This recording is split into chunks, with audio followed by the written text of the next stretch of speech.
जय हिंद, नमस्कार फ्रेंड्स। ज्योति क्लासेस में आप सभी का एक बार फिर से स्वागत है दोस्तों। जैसा कि आप सभी को पता है, हमारी जो सीरीज चल रही है क्लास 6 to 12 उसको हमने कंटिन्यू रखी है और उसमें अभी तक हमने हमारा जो क्लास 6 और 7 की जो बिग बुक थी उसको कंप्लीट कर लिया और हमारा जो क्लास 8 की बुक हम पढ़ रहे हैं वो भी हमारी ऑलमोस्ट कंप्लीट ही होने वाली है। ये आज या कल तक वो भी हमारी कंप्लीट हो जाएगी फ्रेंड्स। तो फिर हम करेंगे हमारी क्लास 9 की बुक स्टार्ट।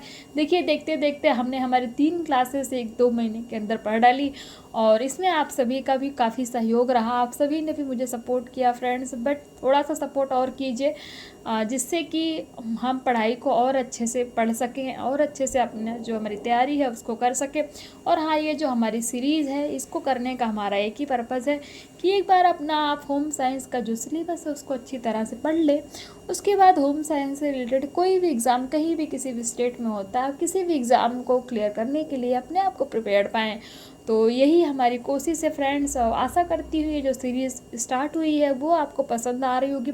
और हाँ, जो हमारे न्यू व्यूवर्स हैं, जो हमारी वीडियोस को भी फर्स्ट टाइम वॉच कर रहे हैं, तो अगर उन्होंने हमारी प्रीवियस वीडियोस नहीं देखी, यानी कि जो हमने क्लास 6 और 7 की जो हमने पढ़ाई की है उनको उन्होंने नहीं वॉच किया, तो फ्रेंड्स टेंशन की बात नहीं। आप प्ले लिस्ट में जाइए, वहाँ पे आपको क्लास 6, 7 और 8 के जितने ही चैप्टर हैं, उनके जितने ही टॉपिक हैं, सारे ही टॉपिक फ्रेंड्स वहाँ पे बहुत ही डिटेल में कराए गए हैं और वो सारी वीडियोज़ आपको सीरीज़ वाइज प्लेलिस्ट में प्रोवाइड कराई गई है। तो आप वहाँ पे जा करके अपने कंफर्ट के अकॉर्डिंग आराम से उन वीडियोस को अपने टाइम के अकॉर्डिंग जब चाहे जी आप उनको देख सकते हैं। जितनी बार चाहे आप उनको रिवीजन कर सकते हैं। उसमें हमने कुछ MCQs भी किए हैं और आपको एज अ होमवर्क के रूप में लघुत्तरी, अति लघुत्तरी, दीर्घोत्तरी क्वेश्चंस भी आपको दिए गए हैं, जो कि आई होप जो हमारे व्यूवर्स हैं उन्होंने उनको कंप्लीट भी किया होगा। तो हम अपनी पढ़ाई को बहुत ही अच्छे से पढ़ रहे हैं। तो आप प्ले लिस्ट में जाइए, वहाँ से आप इन वीडियोस को वॉच कर सकते हैं। और हाँ, जब भी आप वीडियोस पे क्लिक किया करिए ना फ्रेंड्स, कोई भी वीडियोस आप देखते हैं अगर वो आपके काम की है तो प्लीज़ उनको पूरा वॉच किया करिए, क्योंकि आधा अधूरा वीडियो देखेंगे तो एक भी कॉन्सेप्ट क्लियर नहीं होने वाला। बोलते हैं ना, दो नाव पे पैर रख करके आप किसी भी किनारे पे नहीं जा सकते। ये बात तो सच है, बट ये रूल हर जगह अप्लाई होता है, चाहे वो कोई भी सिचुएशन हो। प्लीज़ इस बात का ध्यान रखा करिए। वीडियोस देखिए, समझ में आता है तो कंटिन्यू, नहीं तो आप स्किप कर सकते हैं। वो आपके ऊपर डिपेंड करता है कि आपका कॉन्सेप्ट क्लियर हो रहा है कि नहीं हो रहा है। बस यही कहना था। और हाँ फ्रेंड्स, अगर आप जो है हमारे साथ न्यू जुड़े हैं तो प्लीज़ चैनल को सब्सक्राइब कर लीजिए, बेल आइकन प्रेस कीजिए, जिससे कि जब भी न्यू वीडियोस अपलोड होती है सबसे पहले नोटिफिकेशन आपके पास पहुंचे। और हाँ, इस वीडियोस को ज़्यादा से ज़्यादा अपने फ्रेंड के साथ शेयर कीजिए, अपने दोस्तों के साथ, जिससे कि उनकी पढ़ाई में कोई बाधा ना आ सके। और चैनल पसंद आ रहा है तो प्लीज़ लाइक कीजिए, नहीं तो डिसलाइक कीजिए, वो आपकी इच्छा है, बट अपनी राय हमें कमेंट के माध्यम से अवश्य बताइए। तो चलिए, आप बोलते हैं कि बातें बहुत करती है, तो ज़्यादा बातें नहीं करते, स्टार्ट करते हैं हमारी आज की क्लास।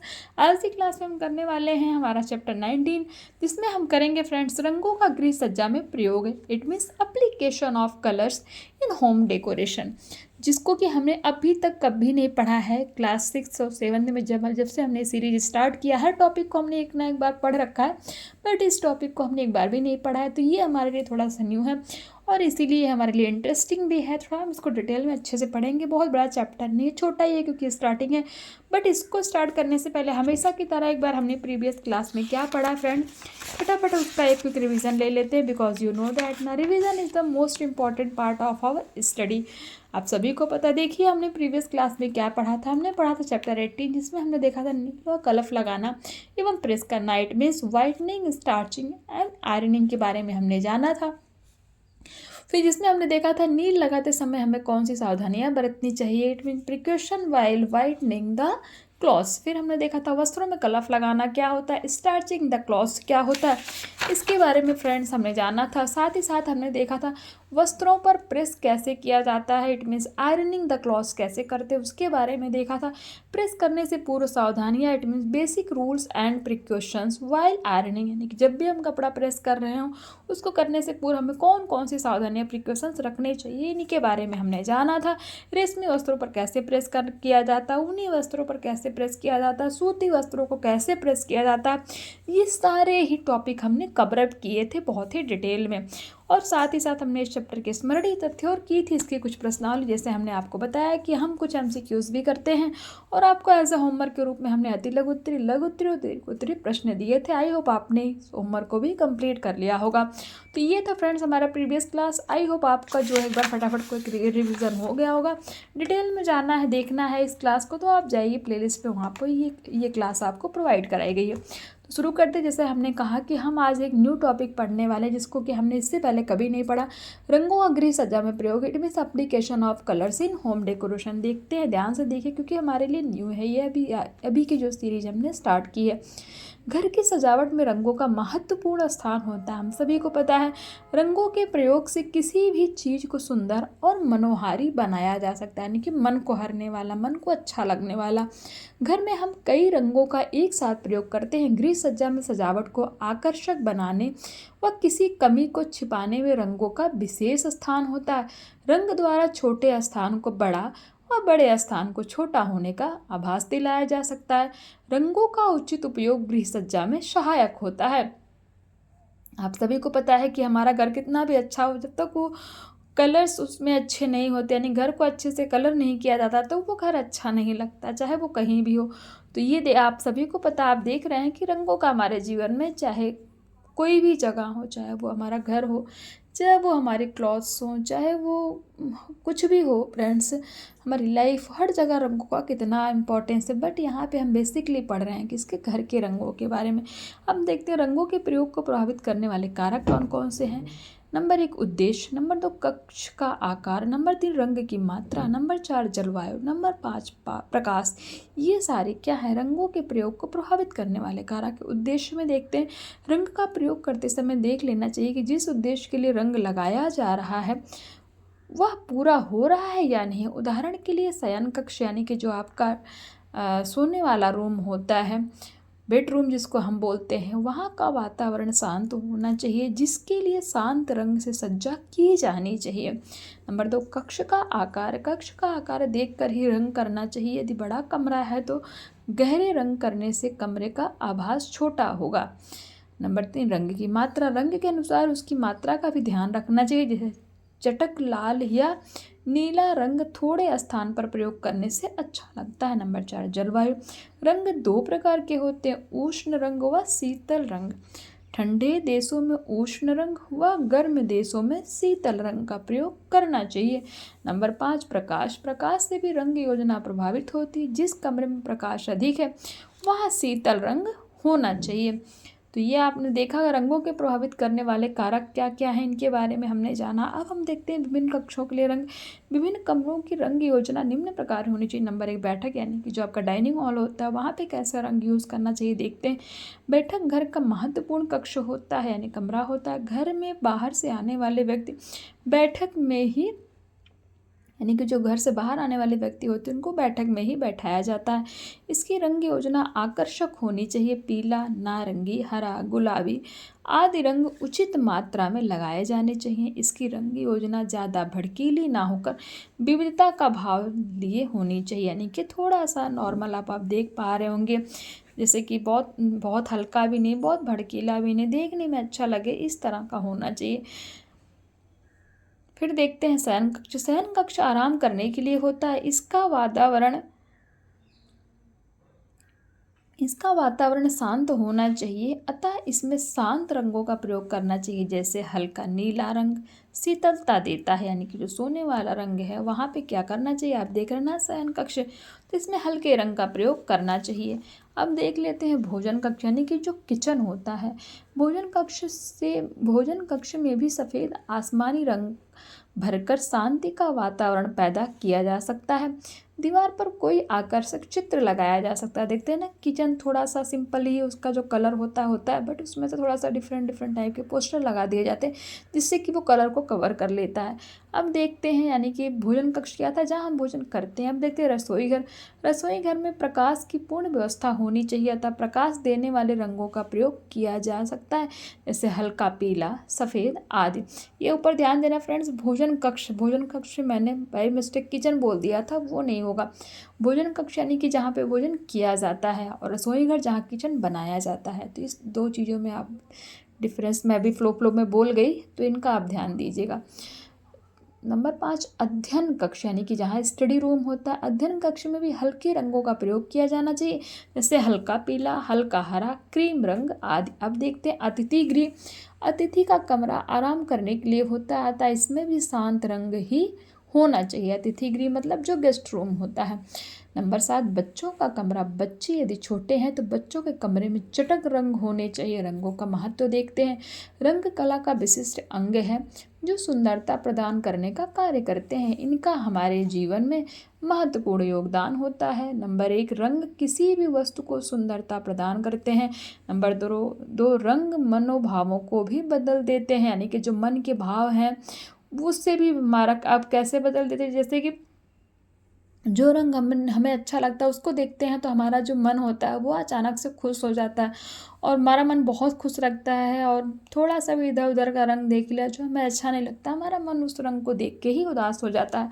तो इससे क्या है, रंग मनोभावों को भी बदल देते हैं। रंग रोशनी के आभास को घटाने बढ़ाने में सहायक होते हैं। रंगों के द्वारा वस्तुओं के अनेक रूप प्रदान किए जा सकते हैं।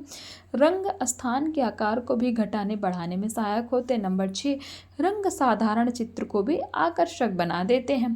तो ये देखिए रंगों का हमारे जीवन में कितना महत्व है। अब रंग की प्रकृति देखते हैं। नंबर 1, लाल पीला, नंबर 3, नीला, 4, हरा व धानी, नंबर 5, नारंगी, नंबर 6, सफ़ेद, नंबर 7, बैंगनी। अब लाल देखते हैं, या गर्म प्रकृति का माना जाता है। जो लाल रंग होता है उसका जो नेचर होता है वो क्या होता है, वो गर्म होता है। क्रांति आदि इस रंग से दर्शाई जाती है। पीला, यह रंग प्रकाश का प्रतीक माना जाता है। देवताओं का तेज पीला रंग प्रदर्शित करता है। नीला, यह रंग शांति देने वाला माना जाता है। हरा व धानी, यह रंग सुख समृद्धि का प्रतीक माना जाता है। नंबर 5, नारंगी, यह अग्नि रंग होने के कारण क्रोध दिखाने वाला होता है। नंबर 6, सफ़ेद, यह शांति का प्रतीक माना जाता है। नंबर 7, बैंगनी, इसको राजसी रंग कहा जाता है। राजा अपने लिए इस रंग के परिधानों का प्रयोग करते थे। तो आपसे पूछ लिया गया कि राजसी रंग किस रंग को कहा जाता है, तो आंसर क्या होगा आपका, बैंगनी। अब रंगों की संगति देखते हैं। रंगों का प्रयोग इस प्रकार करना चाहिए कि वस्तु देखने में सुंदर व आकर्षक लगे। इसके लिए यह बात ध्यान में रखनी होगी कि कौन से रंग के साथ कौन सा रंग अच्छा लगेगा। रंगों का संयोजन सही होना चाहिए। रंगों की संगति निम्न प्रकार की जाती है। एक रंगीय संगति देखते हैं क्या है। इसमें किसी एक प्राथमिक रंग को लेकर तटस्थ अथवा उदासीन रंग मिलाकर सेट तैयार किए जाते हैं, तो एक रंगीय संगति कहलाती है। नंबर 2, समान रंग संगति। इसमें 3 समान सहयोगी रंग भरे जाते हैं कि 3 समान सहयोगी रंग भरे जाते हैं, जैसे नारंगी, धानी तथा आसमानी को एक साथ भरा जाए। नंबर 3, मंदबुद रंग संगति क्या है, इसमें एक से अधिक रंगों को तटस्थ रंगों में मिला देते हैं। नंबर 4, विरोधी रंग संगति। इसमें 2 विरोधी रंग भरे जाते हैं। नंबर 5, मध्यवर्ती रंग संगति। जब किसी जगह पर 4 रंग भरे हों तो 3 अनुकूल रंगों में से बीच वाले का विरोधी रंग लिया जाता है। नंबर 6, उन्नत रंग संगति। इसमें एक साथ रंग बिरंगा चित्रण बनाया जाता है। इसके अनेक रंग होते हैं। अब देखते हैं रंग भरते समय ध्यान देने योग्य बातें। रंग भरते समय ब्रश को रंग पर अच्छी तरह चलाकर नोक बनानी चाहिए।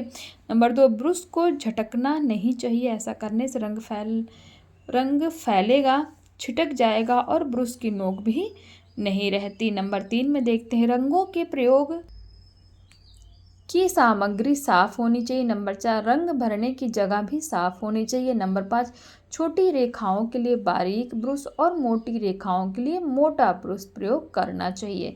तो फ्रेंड्स, इसी के साथ हमारा ये चैप्टर कंप्लीट होता है। फटाफट इसके स्मरणीय तथ्य और प्रश्नावली देख लेते हैं। घर की सजावट में रंगों का महत्वपूर्ण स्थान होता है। कक्ष का आकार देखकर ही रंग भरना चाहिए। रंग रोशनी के अभाव को घटाने बढ़ाने में सहायक होता है। तो यह है हमारा स्मरणीय तथ्य। और अब देखते हैं प्रश्नावली। रिक्त स्थानों की पूर्ति कीजिए। घर की डैश में रंगों का महत्वपूर्ण स्थान होता है। किसकी, घर की सजावट में रंगों का महत्वपूर्ण स्थान होता है। कक्ष का आकार देखकर ही क्या करना चाहिए, रंग करना चाहिए, यानी कि रंग भरना चाहिए।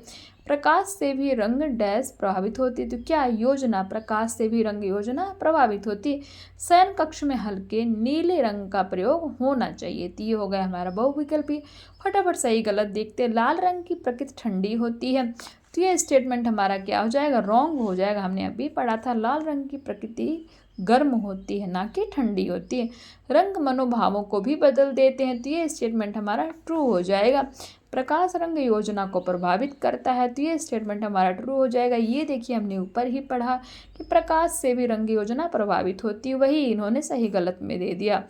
अब देखते हैं सफ़ेद रंग शांति का प्रतीक होता है। तो ये स्टेटमेंट भी हमारा क्या है, ये स्टेटमेंट भी हमारा ट्रू हो जाएगा। तो इसी के साथ फ्रेंड्स हमारा ये जो क्या बोलते हैं, ये हमारा जो चैप्टर था वो कंप्लीट हो गया। आई होप आज का चैप्टर आपको पसंद आया होगा। और ये देखिए अति लघु उत्तरीय, लघु उत्तरीय, दीर्घ उत्तरीय प्रश्न हमेशा की तरह एज अ होमवर्क के रूप में आप इसका स्क्रीनशॉट ले सकते हैं। आप इनको सॉल्व करने की कोशिश कीजिए और सॉल्व कीजिए। नहीं सॉल्व होते हैं तो कमेंट करके बताइए। मैं आपको इसको जो है अपना हैंड रिटन नोट्स प्रोवाइड कराऊंगी, क्योंकि मेरे पास इसका हैंड रिटन नोट रखा है। आप बोलते होंगे कि सोचते होंगे कि बोलती ही तो हैं कि हमेशा जो है नोट्स प्रोवाइड कराऊंगे, बट देती तो कभी नहीं है। तो फ्रेंड्स सोचती हूँ कि आप कोशिश कीजिए, आपसे हो जाता है, बट आप कमेंट ही नहीं करते, बताते ही नहीं कि आपसे क्वेश्चन सॉल्व हो भी रहे हैं कि नहीं हो रहे हैं। आप कुछ बताएंगे तब तो मैं नोट्स प्रोवाइड कराऊंगी ना। नहीं हो, अब पहले तो आप ट्राई कीजिए। आप आई होप आप कर भी रहे होंगे। मुझे आपसे उम्मीद है कि अगर आप इतनी मेहनत करने पड़ रहे हैं तो आप जो है कोशिश भी कर रहे होंगे और आपसे क्वेश्चन सॉल्व हो रहे हैं, इसीलिए आप कोई कमेंट नहीं कर रहे हैं। फिर भी अगर नहीं सॉल्व हो रहा है तो बताइए। आप जब कुछ बोलेंगे, कुछ कहेंगे तो मैं इसका जो है आपको कुछ कराऊंगी ना, तो बताइए। और इसी के साथ ये जो हमारा चैप्टर कंप्लीट होता है। आई होप आज की क्लास आपको पसंद आई हो। इसी के साथ हमारा चैप्टर 19 भी कंप्लीट होता है। अब हम करने वाले हैं, आपको बता देती हूँ, आगे की क्लास में हम करने वाले हैं हमारा चैप्टर 20, जिसमें हम देखेंगे आलेखन व विशेष अवसरों पर घर की सजावट किस प्रकार की जाती है। It means design, home decoration और स्पेशल ओकेज़न, इसके बारे में हम पढ़ने वाले हैं। मिलते हैं नेक्स्ट क्लास में। तब तक के लिए जय हिंद, नमस्कार। हंसते रहिए, मुस्कुराते रहिए, एक दूसरे की हेल्प करते रहिए।